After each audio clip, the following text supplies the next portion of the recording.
Assalamualaikum everyone. I am Miss Amna from Little Master Model School. Hope you all are fine and also I am fine. And I am telling about the assignment number 3 of class 5. So solve the question number 3. Write these numbers in expanded form. First in Pak way यानी पाकिस्तानी वे में expand करना है, and second in international वे, और second हमें international वे में expand करना है।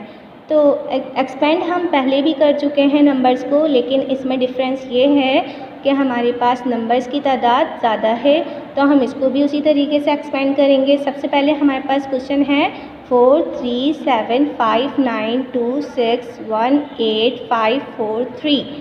अब इस नंबर को हमें पाक वे में भी करना है और इंटरनेशनल वे में भी सॉल्व करना है। अब एक्सपेंड किस तरीके से करेंगे? सबसे पहले तो हम पाक वे का कॉमास लगाएंगे, कॉमास की मदद से, कि हमें कॉमा पता होना चाहिए कि पाक वे में कॉमास की तादाद कैसे लगती है। तो सबसे पहले कॉमा लगाएंगे हम पाक वे में, यानी कि यूनिट के बाद, फिर थाउजेंड के बॉक्स के बाद, फिर लैख के बॉक्स के बाद कॉमा लगेगा, फिर करोड़ के बॉक्स के बाद लगेगा, फिर अरब के बॉक्स के बाद लगेगा, और फिर खरब का नंबर आ जाएगा। इसी तरीके से हमने कॉमा लगाया। अब इसकी शॉर्ट फॉर्म इस तरीके से सॉल्व करेंगे। पहला नंबर हमारे पास क्या है? 4, यानी कि हर नंबर को एक्सपेंड करना है आपको।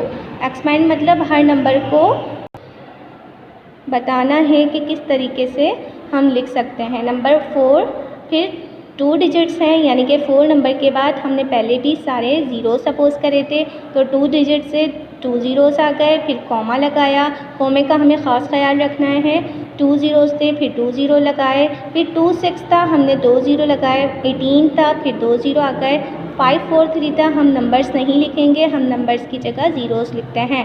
प्लस 4 की बारी मुकम्मल होने के बाद 37 का नंबर आया, यानी कि हम 3 नहीं लिखेंगे, 37 पूरा लिखेंगे। 37 लिखा, और 37 जो नंबर है कॉमे के बाद सारे नंबर्स में ज़ीरो सपोज़ करेंगे, यानी कि 59 नहीं लिखेंगे। अब हम क्या लिखेंगे? 2 ज़ीरोज़। फिर 2 6 था, हमने कितने डिजिट्स हैं यहाँ पे? 2 डिजिट्स हैं, तो कितने ज़ीरो आ जाएंगे? 2 ज़ीरोज़।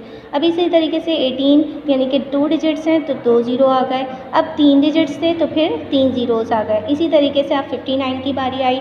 59 लिखा हमने। 59 लिखने के बाद जितने भी नंबर्स थे उनको ज़ीरो सपोज़ किया। 59 के बाद कितने ज़ीरोज़ आएंगे?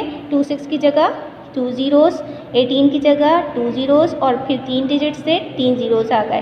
प्लस 59 के बाद हमारे पास बारी आती है 26 की। अब 26 लिख देंगे हम, एक्सपेंड करेंगे हर नंबर को।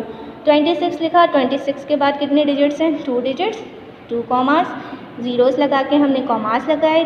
3 डिजिट्स, 3 कॉमास, प्लस 26 के बाद बारी आएगी 18 की। इसी तरीके से अब हमने 18 लिखा। 18 के बाद कितने डिजिट्स थे? 3 डिजिट्स, हमने 3 ज़ीरोज़ लगा दिए। प्लस अब हमारे पास यूनिट वाले बॉक्स को हम पूरा सॉल्व करते हैं, यानी कि पहले 5 की बारी आएगी। 5 लिखा हमने। 5 के बाद कितने डिजिट्स हैं?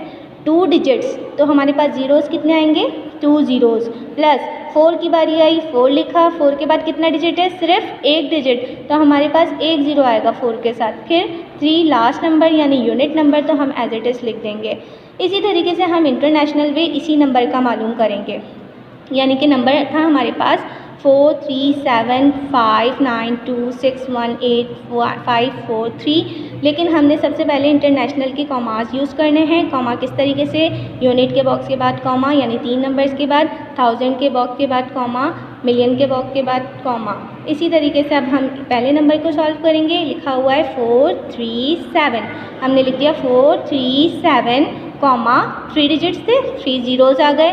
3 डिजिट्स थे, 3 ज़ीरोज़ आ गए। कॉमे का ख्याल रखना है, 3 डिजिट्स थे, 3 ज़ीरोज़ आ गए। प्लस अब बारी आई कॉमे के अंदर 3 डिजिट्स की, 592 की, तो 592 पूरा लेना है।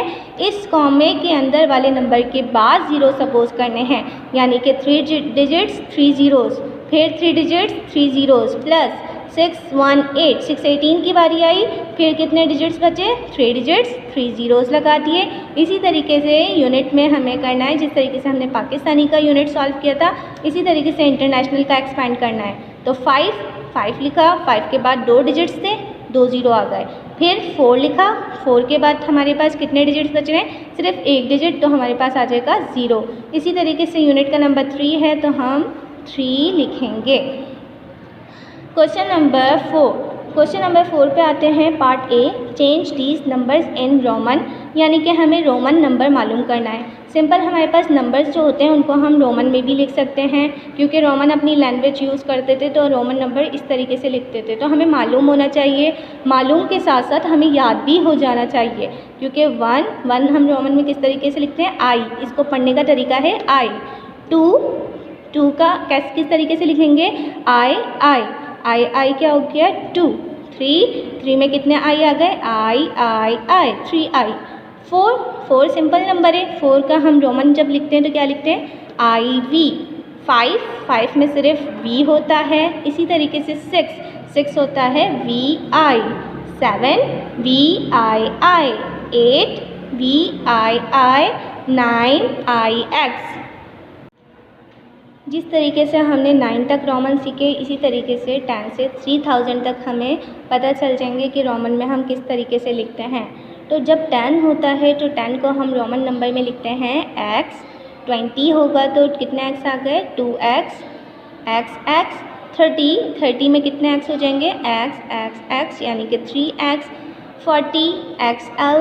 अब अगर मैं आपको 11 कहूँ तो आप किस तरीके से लिखेंगे, 10 का आपको पता है x हो किया, और अगर 11 का बोलूँगी तो x के आगे क्या लग जाएगा, i लग जाएगा, तो ये हो जाएगा 11। इसी तरीके से 12 भी लिख सकते हैं, 13 भी। इसीलिए मैंने 10, 20 ऐसे नंबर्स लिख दिए हैं कि आप इनको देखकर बाकी पूरी अपनी रोमन काउंटिंग कंप्लीट कर सकते हैं। 40 का होता है XL, 50 का होता है सिंपल L, 60 का होता है LX, 70 का होता है LXX, 80 का होता है LXXX यानी कि 3x 30 के, और L हो गया 50 का। हमें जब 50 याद हो जाएगा तो हम 60 खुद लिख सकते हैं। 50 हमें पता है L होता है, L 50 का आ गया, और 10 इसके मिलाएंगे यानी कि 60 करना था तो 10 हमें पता है x होता है। इसी तरीके से ये 60 बन गया। इसी तरीके से हम 70, 80, 90 का हमें याद होना चाहिए XC। क्या होता है 90 का, XC। 100 का सिंपल C, और 110 लिखेंगे तो 100 का जब हमें पता है C तो हम पहले C 100 का लिख देंगे, और 10 हमें मालूम है क्या होता है, X होता है। अब इसी तरीके से 120 हमें पता है 100 का C, और 20 हमें पता है कितने x होते हैं, 2x होते हैं। अब 130 यानी कि हमें C पता है क्या है 100, और 30 के लिए हमें 3x यूज़ कर लिए। 140 हमें पता है, सिंपल 40 हमें पता है XL होता है। जब हम 140 यानी 140 लिखेंगे तो 100 का क्या था C, और 40 का आ गया XL। इसी तरीके से 150 हमें याद होना चाहिए CL। C क्या था 100, और L क्या हो गया 50। ये दोनों जब हम मिलाएंगे तो क्या बन गया 150। 160 भी पता होना चाहिए, 160 यानी CLX। सिंपल 60 पता है LX होता है, और 100 मिला लेंगे तो CLX।